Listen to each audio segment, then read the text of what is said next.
Hi, I'm Mia, but I want to be Emma. And that's a wig. And it's not my clothes. It's my sister's clothes.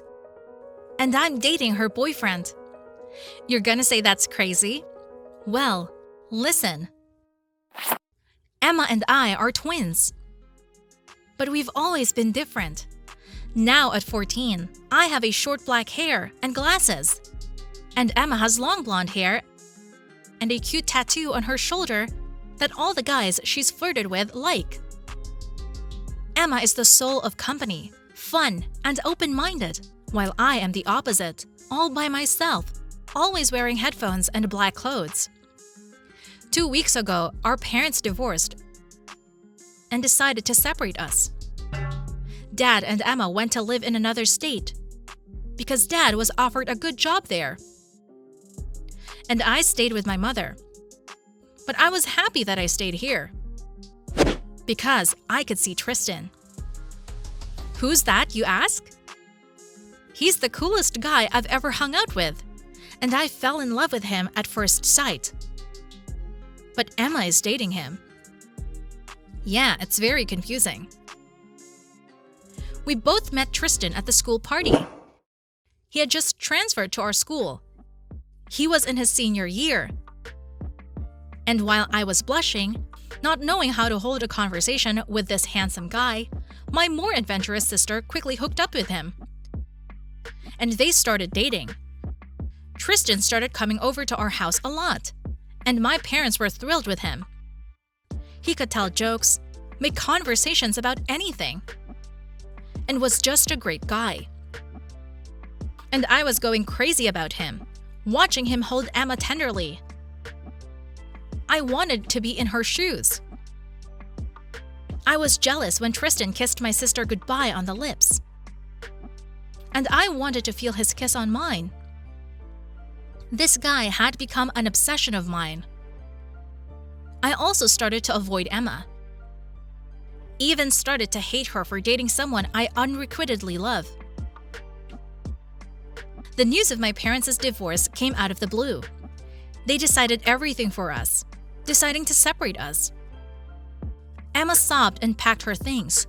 She knew that she wouldn't be able to see Tristan for the next 6 months, until she graduated from high school. And then they decided to go to the same university. But that's for later. In the meantime, my rival is leaving. And I realized that this is my chance. Now I can get Tristan's attention. I bought a wig first. And armed with my sister's photo, I started doing makeup like her. I took off my ugly glasses and put on lenses, got a couple of bright sweaters and skirts from Emma's closet, and tried them on. Yeah, you couldn't tell us apart now. I also bought another phone, and it texted Tristan on it.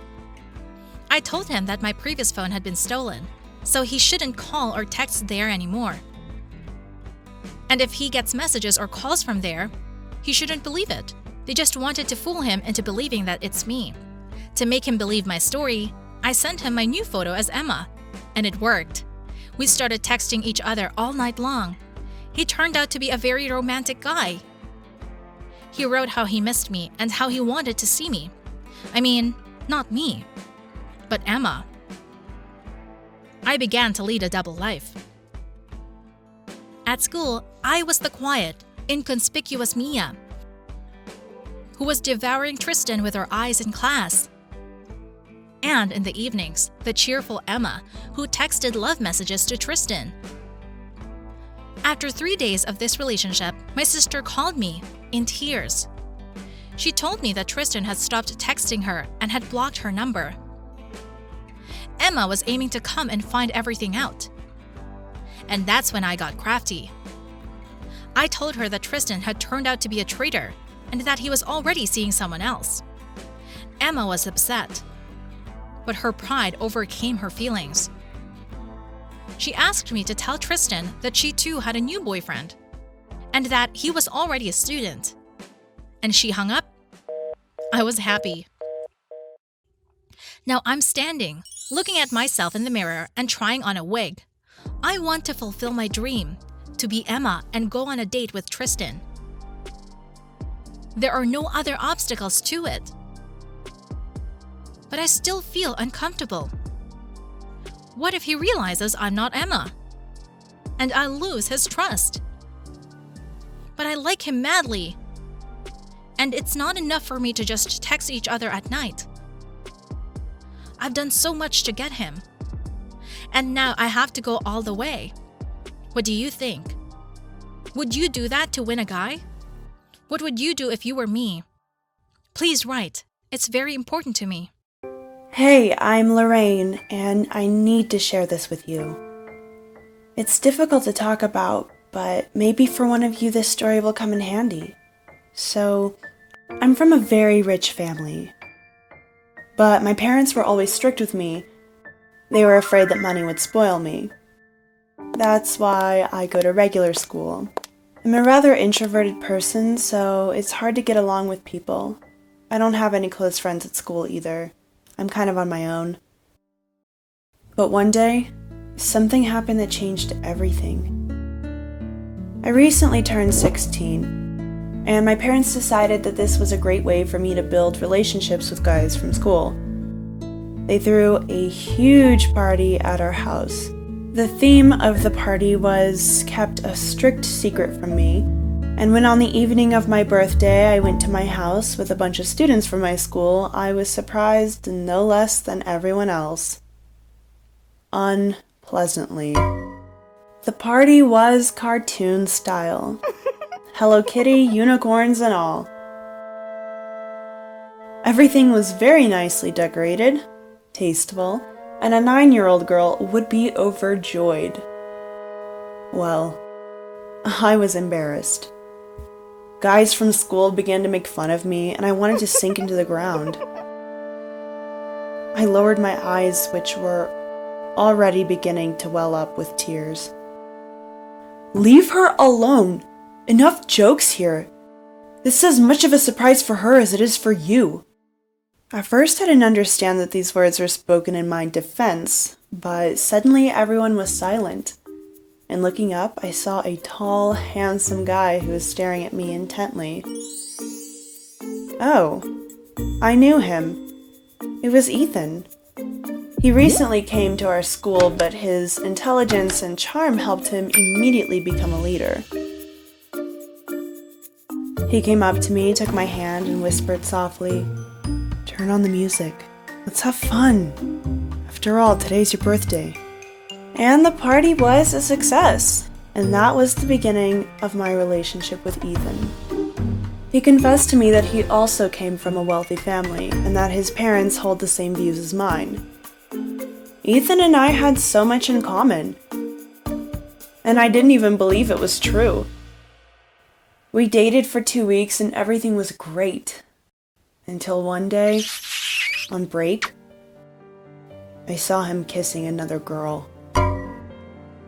I felt awful. I ran home and wrote to him that he was a traitor since he kissed another girl from school, and even in front of everyone. All evening, I ignored his messages and calls. The next day, which was Saturday, I was awakened by a persistent ringing at the door. My parents were still asleep. I went downstairs, opened the door, and saw Ethan. "I don't want to see you!" I screamed and tried to close the door.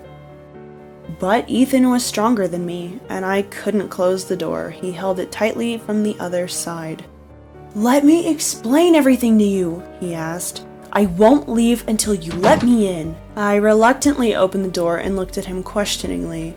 Like, how can you explain everything to me?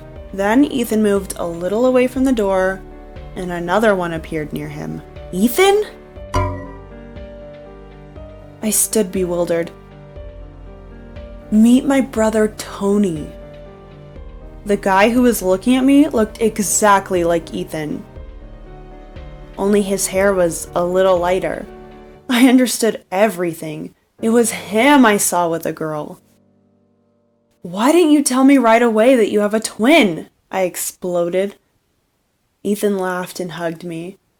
Tony was visually similar to Ethan, but in character they were nothing alike. Ethan was an explosive, cheerful guy, and Tony, on the contrary, was very thoughtful and rational. He had an impeccable sense of humor and was always a great listener. So, in addition to a gorgeous guy, I also had a best friend. His twin brother. We used to hang out a lot, and sometimes when Ethan was at the gym, I hung out with Tony. Everything was wonderful. Until prom. I dreamed of how I would come to the ball in a luxurious dress with Ethan holding my hand. We'd dance all night but in the evening, the day before the ball, there was a knock on the door and I ran to open it. On the threshold stood Tony. Tony? Did something happen? I gestured for him to come in. Tony was pale and visibly nervous. We sat down on the sofa in the living room. I need to tell you something, Lori. Or rather, confess. Tony, you're scaring me. Tomorrow's the prom, and I want you to come to the prom with me, Lori. He grabbed my hands and whispered, I have long wanted to confess to you. I fell in love with you, and Ethan, Tony, what are you doing here? My mother stood on the threshold and heard everything. Seeing her made Tony even more nervous. You'd better go, Tony. Mom looked at him coldly, and a little louder added, Now! After Tony left, my mother advised me not to communicate with him anymore, and focus on preparing for the prom. I trusted my mother, so I decided to cut off all contact with Tony. At the ball, Ethan and I looked luxurious. He was in a black tailcoat, I was in an evening gown. I was so happy. Everyone was dancing and having fun. Ethan and I were walking down the alley in the park where the ball was being held. Ethan ran for drinks while I waited for him near the tree. And then suddenly, from behind the bushes appeared Tony. He was in normal jeans and a t-shirt, and there was a huge bruise under his eye. Tony, what are you doing here? What is this bruise from? Shut up, Lori. I don't have much time. Here is his cell phone. I stole it. Look, and you'll understand everything. It's unlocked. Tony handed me the cell phone and disappeared into the bushes. It was Ethan's phone. I recognized it. I looked in the phone, and suddenly he received a message from my mother. In the message, my mother asked how we were doing and if everything was going according to plan. According to plan? I shuddered. I saw that my mother often corresponded with Ethan. She asked how I was doing. I kept scrolling through the messages, and in one of the first, addressed to Ethan, my mother offered him $10,000 to start dating me. What? It became difficult for me to breathe. I reread the message again. Where are you? I lost you. It was Ethan who came in with the drinks. When he saw the phone in my hands, his face changed. Where did you get my phone? Was it him? Is he here? Oh, he'll get another bruise under his eye.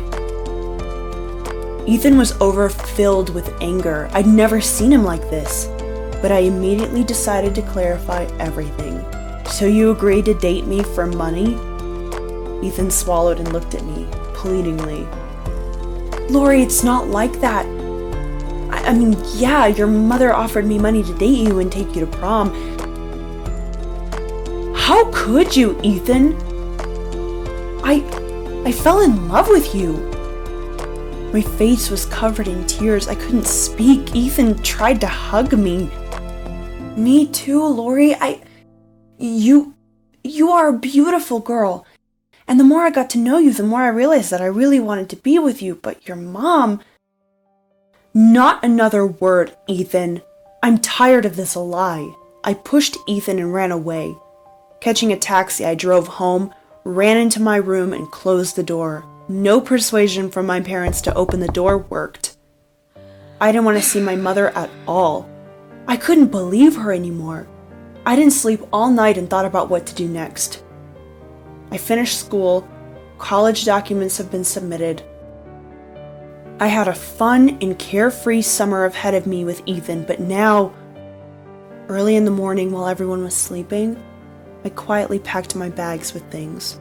I decided that I needed to pause and move away from them all. I quietly went downstairs, opened the door, and head-on collided with Tony. "What are you doing here this early?" "I've been sitting here all night, Lori. I'm really embarrassed. For Ethan. He's my brother and I don't feel comfortable that he wanted to do this to you. Money is not the main thing in our life, although without it, of course, it is sometimes difficult. Ethan and I are from a simple family, and the amount offered by your mother looked cosmic. But when I got to know you, I realized that this is not the way to treat you. You're a fantastic girl, Lori, and I fell in love with you." "You can't do that to anyone, Tony. It doesn't matter if it's a fantastic girl or the most ordinary girl. Every person must be respected." I looked at him and said coldly,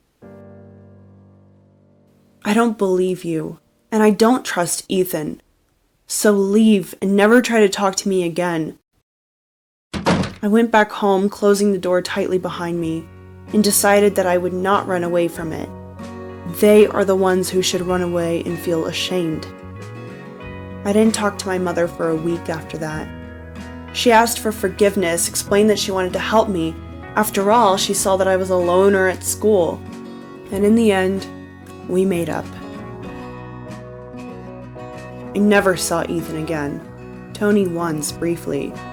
Then they said that they moved to another city, and after a couple months in college, I met Oliver. And now we're dating. The history of our acquaintance is very interesting. Someday, I might tell you. But for now, I'm looking forward to your comments. What would you do in my place? Would you trust Ethan or Tony? I'm very interested in your opinion, and I can't wait to read it.